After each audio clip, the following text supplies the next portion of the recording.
Nouvelle semaine sur les cryptos, aujourd'hui donc le lundi 25 août. On va commencer donc par le calendrier éco.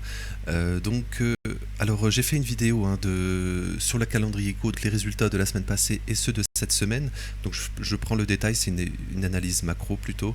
Donc n'hésitez pas à la voir, je vais la mettre en description. Si on regarde le calendrier éco de cette semaine, début de semaine il n'y a pas grand chose, c'est surtout jeudi, on a le PIB américain, il n'y aura pas de surprise, hein. En fait, on a déjà eu les résultats avancés, donc on était à 3%, donc on sera sûrement, là c'est les chiffres officiels, les chiffres définitifs, donc on sera sûrement dans cette zone, et c'est surtout vendredi le Core PCE. Core PCE qui est ultra important parce que c'est une des données que la Fed regarde le plus. Voilà, donc regardez la vidéo, je fais vraiment le point sur les data éco. Et rapidement, si je reviens dessus, on avait eu le PMI, le PPI, les prix à la production. Donc tout simplement, si on fait le lien avec le Core PCE, on attend 0,3%. 0,3%, comme le mois précédent, mais si on regarde, voilà, en fait, si on regarde janvier et mai par exemple, en fait, on a un mois d'avance sur le PPI. Donc on regarde quand le PPI, les prix à la production sont en hausse, généralement le mois suivant sur le Core CPE est en hausse.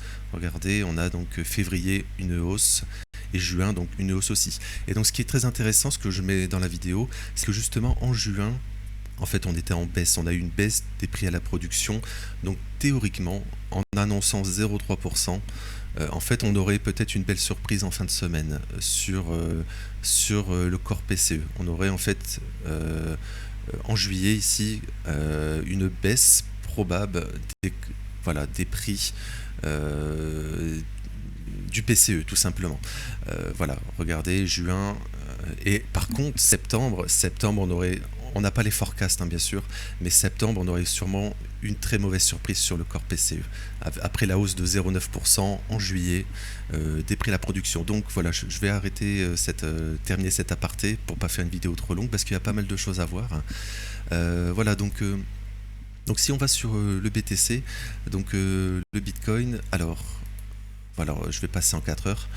On en avait parlé, voilà, il y avait ce Fair Value Gap Daily, donc suite au discours de Trump, Fair Value Gap Daily, on avait un risque de retournement, donc c'est le cas, on a fait une nouvelle jambe baissière.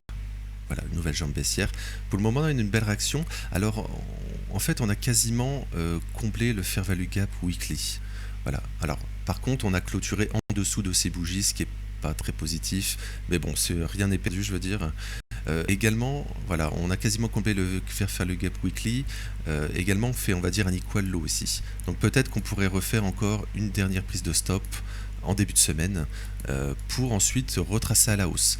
Et retracer à la hausse, ça serait vraiment intéressant, je vais vous montrer. Alors ça, je vais rétrécir parce qu'on a toute une sorte de Fair Value Gap en 4 heures. Mais bon, si on revient ici, si on revient dans ces zones, en fait on ira probablement refaire un nouvel ATH. Voilà, c'est vraiment cette zone qui est très intéressante ici. Et en fait ça correspond ici, je vais aller sur la map des liquidations, ça fait longtemps que je n'ai pas montré. Voilà, on est sur BTC en 30 jours. Voilà, en fait on a un cluster ici, vers les 120 000, qu'on pourrait revenir retester, parce qu'on a bien liquidé au sud actuellement. Voilà, on pourrait donc aller liquider des positions au nord. Et si je regarde rapidement ETH, ETH a fait un nouveau plus haut encore hier. Voilà, je reviendrai dessus après. Donc 120 000 sur le BTC, ça représente justement cette zone ici. Là, toute cette zone ici, 120 000. Voilà, donc on pourrait y revenir. Mais donc, si début de semaine, en ouverture, donc on est lundi, ouverture de la nouvelle bougie weekly. Donc si cette semaine on va chercher donc au sud, je pense que ça sera vraiment un piège. On va regarder ensuite le CME. Également sur BTC Euro, je voulais aller dessus. BTC Euro plus faible. Alors BTC Euro, on est revenu dans le Fair Value Gap ici. Voilà, on a comblé également un weekly. On s'est arrêté avant l'ATH sur BTC Euro. Voilà, donc on pourrait peut-être revenir encore une fois pour faire une continuation haussière. Surtout que sur les indices, voilà, sur les indices, on ouvre en fait la semaine en gap haussier, et pour le moment on retrace. Donc généralement, par exemple lundi, par exemple on retrace. Peut-être on aurait donc la bougie de lundi je sais pas, je vais dire au hasard, hein, comme ça. Et peut-être que voilà, mardi, on va dedans, on va créer le fair value gap, un fair value gap haussier daily, et pour ensuite continuation haussière. Voilà, sur les indices, c'est positif, hein, ouverture en gap haussier, début de semaine, là on retrace. Voilà, il y a le fair value gap, on arrive dedans là, également en 4 heures. Voilà, très positif, hein, sur les indices. Donc voilà, si on fait ça, demain on va rechercher donc un plus bas, le plus bas de lundi, on pourrait donc aller sur le nouvel ATH, sur le S&P 500 par exemple. Voilà, mais je reviendrai dessus donc tout à l'heure, hein, sur le brief indice. Donc je vais aller sur le CME, sur Bitcoin. Donc sur le Bitcoin, on fait un très gros gap baissier. Voilà, en daily, et regardez, énorme, on clôture, gros gap baissier. Donc finalement, on a deux scénarios, hein, pour aujourd'hui, soit, enfin en début de semaine, soit on retrace ici, parce qu'on n'est pas venu chercher le plus bas de la semaine passée sur le CME. Donc soit on retrace, voilà, même aller plus haut, hein, pourquoi pas, on retrace fortement début de semaine. Donc par exemple, lundi, mardi, mercredi, ou même voire jeudi, hein, comme la semaine passée. La semaine passée, on a eu toute la semaine un retracement, la semaine passée, et vendredi, le piège haussier. Donc voilà, c'était plutôt ça, pardon, hein, c'était pas d'ici, hein, c'était plutôt ici, hein, voilà. Ouverture la semaine passée, on piège tous les vendeurs de la semaine en fin de semaine avec le discours de Paul qui a bien aidé, bien sûr. Donc oui, voilà, si on piège donc les acheteurs en début de semaine, ça veut dire qu'on retrace, on comble le gap, et peut-être aller, hein, jusque cette zone des 120 000 par exemple, sur le PERP, mais également sur le CME environ. Voilà, par exemple, on retrace ici, on a été chercher les stops voilà, c'était du price action de week-end, donc voilà. Je pense qu'on reviendra sur ce niveau. Mais donc, est-ce qu'on fait cela justement début de semaine, prise donc de ce plus haut ici, etc. Fair value gap, on va liquider donc les vendeurs plus profondément, on va dire, et donc ensuite fin de semaine retracement. Voilà, c'est un scénario possible, ou inversement, hein, inversement qui serait très positif, c'est d'aller chercher un nouveau plus bas dans ce fair value gap ici. Également, la chose sur le CME, mais on en vient d'en parler sur le PERP. Et donc ensuite, retracer le gap et aller voir plus haut ensuite.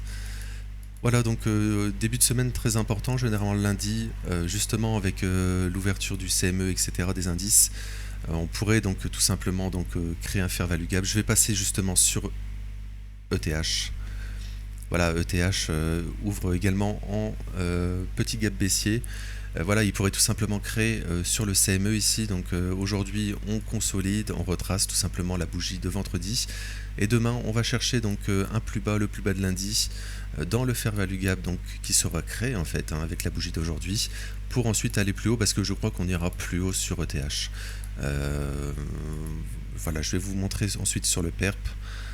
Mais voilà, finalement, vous vous souvenez, on en avait parlé, hein, prise donc ici, hein, du fair value gap, le gap CME, fair value gap weekly, et là avec vendredi, discours de Powell, on a été chercher un nouvel ATH tout simplement. Donc je l'ai noté, hein, ouverture daily et Monday, avec une petite faute d'orthographe, mais je le corrigerai après. Voilà, mais je pense qu'on ira rechercher un nouveau plus haut, tout simplement parce que également l'ouverture de lundi. Alors, je vais peut-être corriger ça pour que ce soit plus propre, c'est pas très visible. Voilà, Monday ici. Hop, Monday, comme ça, allez rapidement. C'est texte style, alors visibilité non, c'est l'autre. Je le ferai après, c'est pas grave. On va regarder ça après. Mais tout simplement, donc si on regarde la bougie donc de... Voilà, on ouvre en fait sur le CME, et j'aime beaucoup, hein, les ouvertures, je le dis souvent, les ouvertures de weekly, monthly, trimestriel, semestriel, j'aime beaucoup cela. Donc on ouvre en fait sur le CME à 4814, et en fait c'est le plus haut de la semaine pour le moment. Donc ce niveau sera retracé. On va revenir sur ces niveaux, et si on revient là, on ira faire un nouveau plus haut, hein.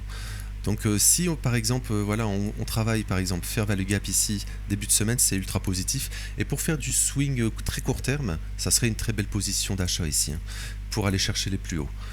Voilà, mais moi je fais pas trop cela, hein. Je fais plutôt sur plusieurs semaines, ou voilà, je fais pas cela, mais celui-là qui veut faire du court terme, pourquoi pas, ça serait une très belle, pourquoi pas revenir ici, hein, faire value gap 1 heure, c'est-à-dire on continue à retracer, demain on va chercher encore voilà, ce faire value gap, et ensuite pour envoyer plus haut, pour aller chercher au minimum donc le gap, en fait gap CME, et l'ouverture donc à 4814, et donc on ira chercher la TH, hein.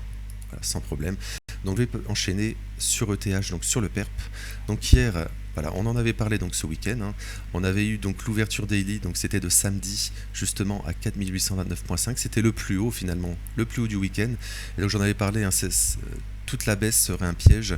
Et donc finalement hier en fin de soirée, enfin en soirée, voilà, on a été chercher donc ce niveau et également un nouvel ATH sur ETH. Un nouvel, oui, un nouvel ATH sur ETH. Donc voilà, donc pour le moment on fait, on va dire, un equal low ici. Donc voilà, si on retrace comme cela, hein, c'est très positif pour aller rechercher un nouveau plus haut. Et donc par exemple, j'avais dit que je prendrais des profits aux alentours des 5000, j'en ai pas pris. J'en avais déjà pris, hein, ici justement, parce qu'on était dans le fair value gap daily sur Bitcoin. Et également, donc on était sur, oui, sur le plus haut en fait, hein, l'ATH de 2021, donc j'en avais pris un petit peu. J'avais dit que j'en allais reprendre, mais j'en ai pas repris tout simplement parce que c'était le dimanche. Donc généralement, en fait, on a une nouvelle bougie, on va dire un nouveau range, comme ça. Voilà. Et donc généralement, si on a un retour au moment, on ira chercher le plus haut de la semaine passée. Donc qui était le plus haut de dimanche. Donc voilà, je pense qu'on retournera faire un plus haut. Donc pour le moment, je garde mes positions sur ETH et je prendrai donc des profits, hein. Plus ça monte, plus j'en prendrai bien sûr. Voilà, il faut en prendre, surtout que ça commence à FOMO pas mal finalement. On commence à en parler, hein, de ETH à 20 000, etc. Voilà, faudra faire attention maintenant. C'est là où les retails en fait vont arriver. Ils vont dire oh, faut pas rater le train sur ETH, etc. Et en fait tous les gros, les instituts, etc. Eux, ils vont distribuer leurs positions, hein, qu'ils avaient achetées sur toute la baisse ici. Voilà, eux ils vont commencer à, voilà, à prendre des profits tout simplement, ce qui est logique, hein, et c'est ce qu'il faut faire. Donc attention, hein, sur ETH, surtout que sur les indices, etc., on va arriver des plus hauts également, donc attention. Voilà, donc voilà, ça fait déjà 12 minutes, je ne vais pas faire une vidéo trop longue. Je vais terminer sur ETH BTC. Donc voilà, sur ETH rapidement, attention, donc voilà, en cas de retracement de début de semaine, on ira rechercher, hein, ces niveaux, très probable. Donc je vais terminer donc par ETH BTC. Alors également rapidement, sur ETH euro, on n'est pas venu chercher la TH. Également, c'est ce qui me fait dire aussi qu'on ira plus haut. Regardez, hier, on a la TH en euros, on s'arrête juste avant. Donc voilà, vraiment on a le fair value gap qui est créé ici en daily, également sur le PERP en dollars, hein, bien sûr. Donc pourquoi pas début de semaine aller dedans pour aller plus haut ensuite. Voilà, aparté fermé. Je vais terminer sur ETH BTC.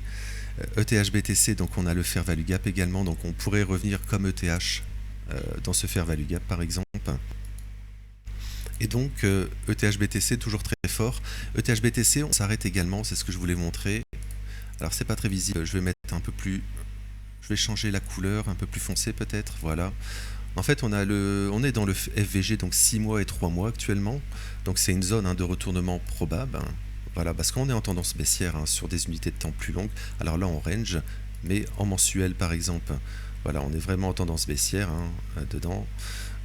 Voilà, on rebondit fortement, hein, ce qui est positif. Mais donc on arrive en mensuel, on s'est arrêté juste avant dans le fair value gap mensuel ici. On s'est arrêté juste avant, donc on ira dedans. Et là, il faudra faire attention. C'est pour ça que je vais également prendre des profits, hein, supplémentaires sur ETH dans toute cette zone. Parce qu'on pourrait tout simplement avoir un retracement. Alors, je ne sais pas l'ampleur, mais peut-être jusqu'ici, pourquoi pas, hein, ça serait totalement possible. Ça représente les 3500 environ sur ETH. Et donc, tout simplement, pourquoi pas aujourd'hui également. Enfin, cette semaine, c'est la dernière semaine du mois. Donc, dimanche, on clôture le mois de août. Voilà, donc peut-être qu'on a bien monté, peut-être qu'on aura un retracement début de semaine, on verra. Mais donc voilà, un objectif ici, et si on se fait rejeter, voilà, on pourra aller plus bas, mais on n'y est absolument pas. Voilà, c'est simplement pour montrer sur du plus long terme. Donc voilà, on s'arrête juste avant, donc c'est ce fair value gap, donc pour moi, on va y retourner. Et pour moi, je vais prendre plus de profit, comme je l'ai dit, dans cette zone. Voilà, donc très positif, c'est si voilà, début de semaine, on retrace pour aller plus haut. Mais si on va chercher début de semaine, donc les plus hauts dans le fair value gap, et également donc exactement sur ETH, etc., hein. Voilà, on laisse l'equal low ici par exemple, on va chercher plus haut. Voilà, moi je pense qu'il y aura peut-être un retracement justement dans ce fair value gap, peut-être fin de semaine, et peut-être pourquoi pas aller plus haut, mais on n'y est pas encore, on verra donc la semaine prochaine, parce qu'on aura créé donc une nouvelle bougie mensuelle sur les cryptos, et donc peut-être voilà, on ira chercher plus haut début du mois de septembre, on verra cela donc la semaine prochaine. Et l'objectif, donc en cas de retracement sur ETH BTC, ça serait ce fair value gap sur ETH. Donc oui, 3300, 3000 environ. Voilà, donc je pense que j'ai tout dit pour ce lundi. Si je regarde sur du plus court terme, voilà, on a fait la même chose que ETH, on a venu chercher un nouveau sommet. Voilà, on pourrait retracer début de semaine, pourquoi pas, pour envoyer plus haut ensuite. Voilà, je vais m'arrêter là pour aujourd'hui, donc j'espère que ça vous aura plu. Donc je vais vous retrouver tout à l'heure pour le brief indice, et ensuite plus tard dans la journée, donc vers l'heure du midi, vers le brief Forex et matières premières. Donc je vous souhaite une belle semaine et un bon lundi. Merci.